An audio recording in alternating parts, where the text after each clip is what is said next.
Bonjour à toutes, bonjour à tous et bienvenue dans votre JT. Je suis ravie de vous retrouver. Aujourd'hui, je viens à la rencontre de votre directrice générale, Laurence Poirier-Dietz, pour parler de votre projet d'entreprise saison 2. Mais tout d'abord, parlons chiffres.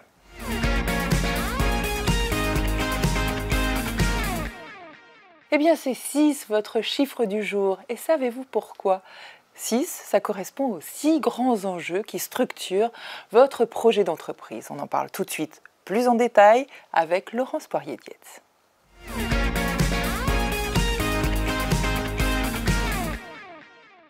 Bonjour Laurence Poirier-Dietz. Bonjour Sandra. Il y a 2 ans, le projet d'entreprise vers l'avenir mettait au cœur le gaz vert renouvelable local. Aujourd'hui, 2 ans après, est-ce qu'on a le même objectif et est-ce que ce sont les mêmes projets ?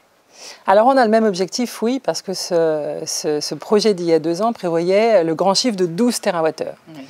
Et c'était très ambitieux. Et aujourd'hui, on sait que ces 12 TWh sont atteignables et qu'à horizon 2030, on aura, on le pense avec la filière, l'ensemble de la filière, environ 10% du gaz qui sera vert dans nos réseaux. Et alors, en ce qui concerne les projets ?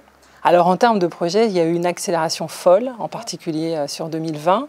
On raccorde 2 méthaniseurs par semaine, ce qui veut dire qu'il y a à peu près 315 méthaniseurs qui sont raccordés au réseau, à la fois de GRT et de GRDF, et c'est 263 exactement qui injectent du biométhane dans les réseaux de GRDF.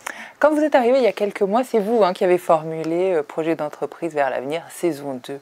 En fait, quand on dit saison 2, ça signifie quoi? Quoi de neuf en fait? Vous portez quoi avec saison 2?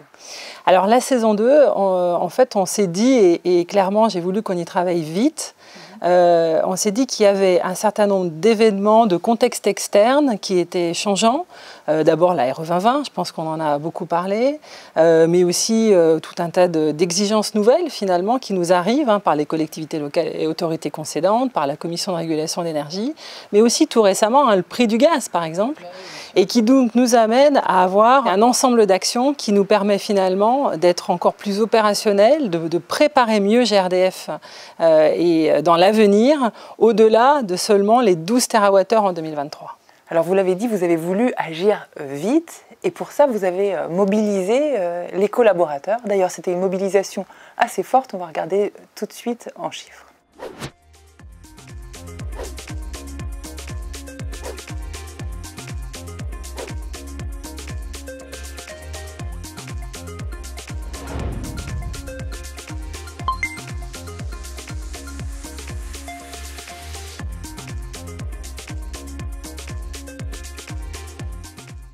Laurence, donc pour porter cette saison 2 du projet d'entreprise, vous avez articulé 6 grandes orientations. Alors si vous voulez bien, on va revenir sur chacune de ces orientations. Et je commence par la première, qui est de conforter la place du gaz dans le mix énergétique. Très bien, mais alors comment ? Alors d'abord, c'est la première orientation et ce n'est pas un hasard. Il faut clairement que le gaz, et en particulier les gaz verts, trouvent leur place dans le mix énergétique français à horizon 2050 où on prévoit d'avoir 100% de gaz vert dans nos réseaux. Et donc ça veut dire quoi ? Ça veut dire que les clients doivent plébisciter le gaz comme énergie pour leur chauffage et leurs besoins. Les clients et les territoires également. Donc voilà tout le travail qu'on a encore à mener pour que le gaz reste une énergie complètement dans la course. Donc j'entends bien que le gaz vert doit être absolument central, vous l'avez rappelé, dans l'objectif qui est de 12 TWh d'ici 2023. Mais alors votre méthode, quelle est-elle ? Alors on a plusieurs choses à faire. D'abord, accompagner cette montée en puissance des gaz verts. Je le disais, on a déjà 263 installations qui injectent du gaz sur le réseau, mais il en faut encore beaucoup d'autres. Donc accompagner la filière. Donc on a un certain nombre d'actions qui vont aider la filière, les développeurs de projets, à aller plus vite finalement, à monter leur projet et puis à injecter du biométhane. Ça, c'est obligatoire qu'on soit dans ce registre. On a aussi à préparer l'avenir parce qu'on imagine qu'en 2050, on aura à peu près 80% de biométhane dans nos réseaux et 20% d'autres gaz verts. Et dans ces autres gaz, il y aura de l'hydrogène, il y aura probablement du méthane de synthèse.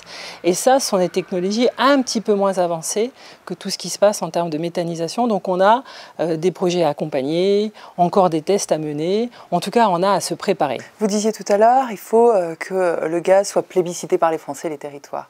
Comment est-ce que vous procédez pour agrandir votre portefeuille client? Alors aujourd'hui, on a des actions qui sont assez importantes pour que justement ce portefeuille grandisse, alors que probablement dans l'avenir, il va être amené à se rétrécir, à la fois en volume, parce que c'est assez logique et dans le sens de l'histoire, on consommera moins d'énergie demain. C'est le cas des actions d'efficacité énergétique qui seront menées, mais aussi probablement en nombre de clients. Alors pour cela, par exemple, on a des opérations comme Fuel Gas qui permettent de convertir des clients qui sont au fuel actuellement et qui peuvent passer au gaz naturel aujourd'hui et au biométhane demain. Ça représente combien de personnes, ça? Alors, à proximité des réseaux, on a un potentiel de 500 000 clients chauffage. D'accord. Donc, certains d'entre eux, je pense, prendront une PAC hybride, qui est aussi un produit en pleine croissance.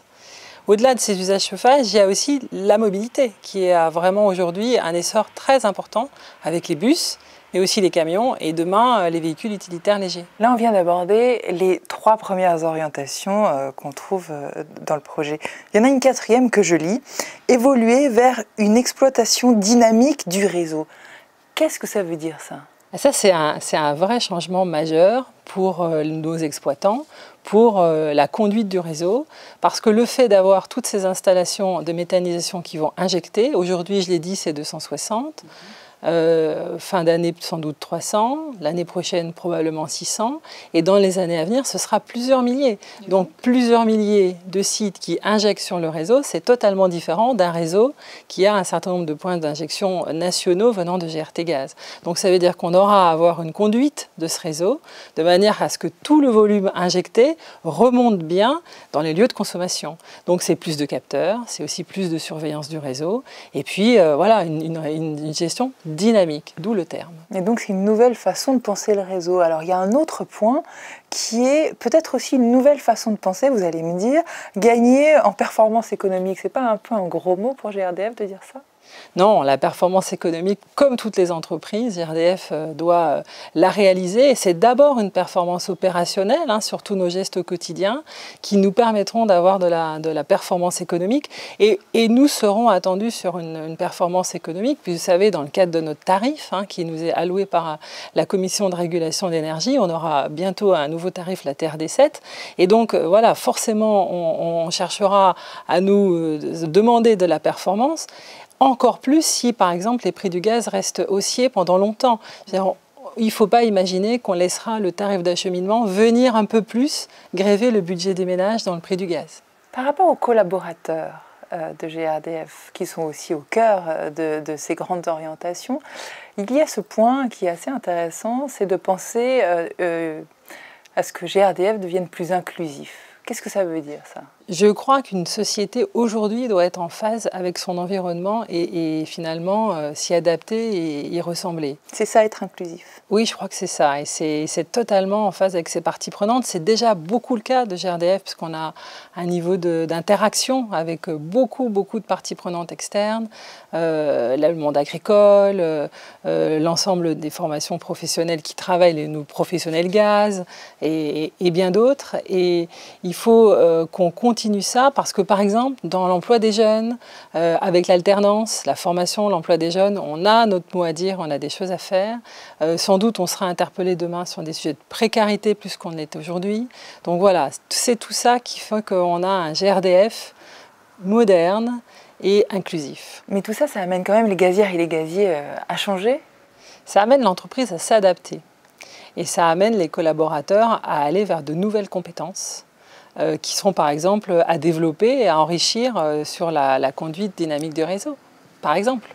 Mais vous savez quoi, Laurent, je trouve que par rapport à toutes ces explications que vous avez apportées à chacune de ces grandes orientations, je trouve que c'est très clair, on comprend très bien ce que vous portez comme projet d'entreprise. En revanche, quand on regarde la feuille, on peut se demander, est-ce que c'est pas un peu abstrait pour s'en emparer? Qu'est-ce que vous dites aux équipes par rapport à ça? Alors, ce que je dis aux équipes surtout, c'est qu'au-delà des 6 orientations, il y a 12 thématiques. Et derrière ces 12 thématiques, il y a des actions concrètes. Donc évidemment, quand on est manager d'une équipe, dans une agence, voilà, on ne va pas réaliser toutes les actions parce que forcément, son activité amène à aller travailler dans ce champ-là. Mais ce que j'invite à faire aux managers, c'est à retravailler leur projet d'agence, par exemple, ou leur projet d'équipe, de manière à s'inscrire vraiment très clairement avec leurs collaborateurs dans des actions du projet d'entreprise, de manière à y contribuer tous et avoir cet effet qui fera qu'on aura changé les choses dans quelques années. Merci beaucoup Laurence Poirier-Dietz pour toutes ces informations et ces explications. Merci à vous et surtout bon courage et à vous de jouer pour mettre en œuvre ce projet d'entreprise. Ce JT est maintenant terminé. Merci à vous de l'avoir suivi. On reviendra vous voir justement pour voir comment sur le terrain vous vous emparez du projet d'entreprise dans de prochains JT. Pour l'heure, celui-ci est terminé. À la semaine prochaine.